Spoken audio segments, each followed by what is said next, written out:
Bismillahirrahmanirrahim. Assalamualaikum warahmatullahi wabarakatuh. Alhamdulillahirrahmanirrahim. Allahumma salli ala sayyidina Muhammad wa ala ali sayyidina Muhammad. Qala Rasulullah sallallahu alaihi wasallam, khairun nas anfa'uhum linnas. Baik, saya Khairul Hamim dari Manpeka Mandua Mataram akan mempresentasikan hasil karya esai saya yang berjudul Culture Knowledge pada generasi muda berbasis aplikasi TikTok. Nah, pada zaman sekarang, Indonesia mengalami yang namanya krisis budaya lokal. Mengapa demikian? Karena Indonesia atau bahkan dunia itu sedang terjadi yang namanya globalisasi.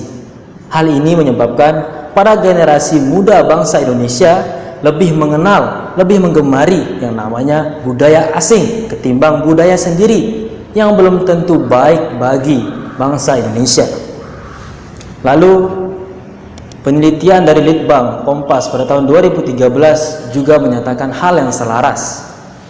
Menurut penelitian tersebut, generasi muda bangsa Indonesia sebanyak 84% itu lebih menggemari, lebih tahu tentang budaya asing ketimbang budayanya sendiri. Dan hanya 15,7% saja yang tahu atau lebih tahu tentang budaya lokal.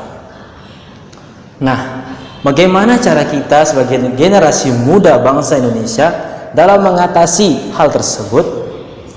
Saya menawarkan sebuah program yang saya beri nama Culture Knowledge berbasis TikTok.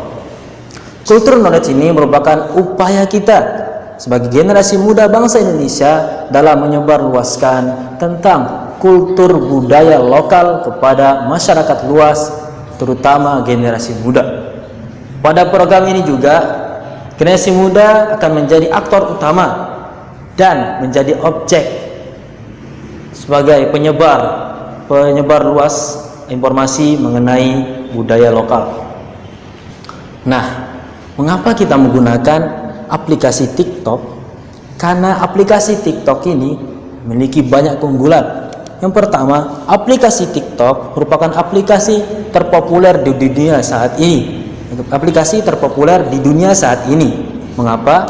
Karena menurut survei Sensor Tower pada tahun 2020 per Agustus menyatakan bahwa TikTok menempati urutan pertama terunduh paling terbanyak di dunia dengan jumlah unduhan 63,3 juta pengunduh dan 11%-nya terdapat di Indonesia dengan rentan usia 14 sampai 24 tahun.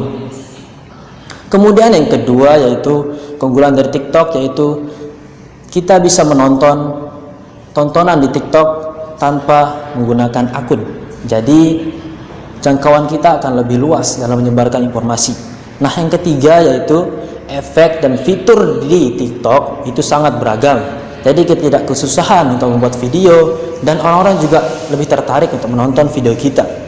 Nah, yang keempat, di TikTok kita bisa bebas menggunakan background yang menarik dan tentunya sesuai dengan perkembangan zaman.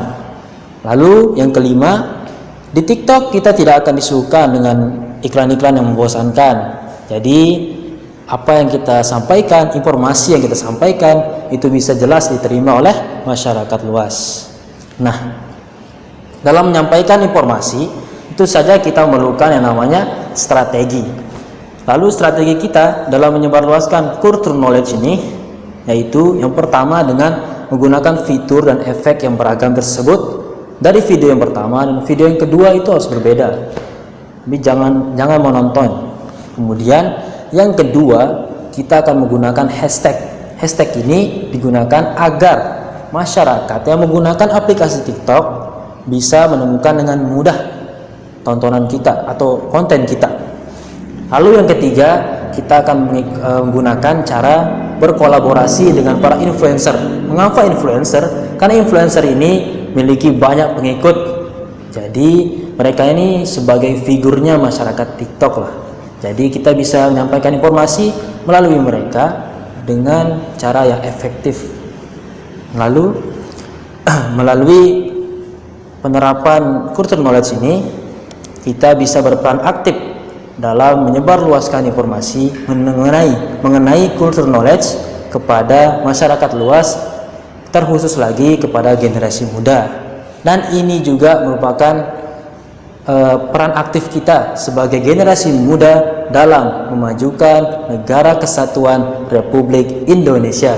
Sekian dari saya, kurang lebihnya mohon maaf. Wassalamualaikum warahmatullahi wabarakatuh.